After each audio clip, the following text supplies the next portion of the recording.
जुन्नर तालुक्यामध्ये 8 जिल्हा परिषदेच्या निवडणुका पार पडत आहेत। या 8ही जिल्हा परिषदेच्या मतमोजणीला सुरुवात झालेली आहे।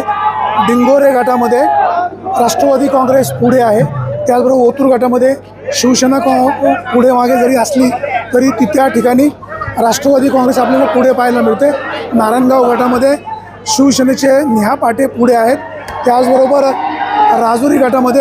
राजुरी गटामध्ये स्मिता कंसे शिवसेनेचे या पुढे आहेत।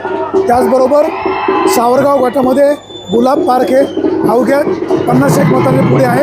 त्या ठिकाणी जोरदार आपल्याला लढत पाहायला मिळते। बाराव गटामध्ये राष्ट्रवादी काँग्रेसच्या माई लांडे सगळ्यामध्ये पुढे आहेत। या ठिकाणी आपण पाहतोय मतदारांचा खूप मोठा जल्लोष आहे।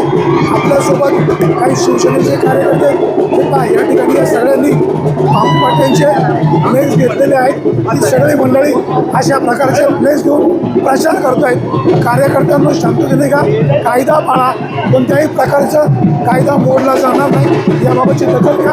पोलीस प्रशासनाने योग्य प्रकारे नियोजन केलेलं आहे। या ठिकाणी चोख बंदोबस्त ठेवलेला आहे। आपण पाठीमागच्या बाजूला पाहू शकतो सगळ्या कार्यकर्त्यांचा माहोल या ठिकाणी मोठ्या प्रमाणात आहे। सगळ्यांनी काळजी घ्या, प्रशासनाला सहकार्य करा असंच विघ्नर टाइम्सचं आव्हान आहे। सुरेश वाणी, विघ्नर टाइम्स, धन्यवाद।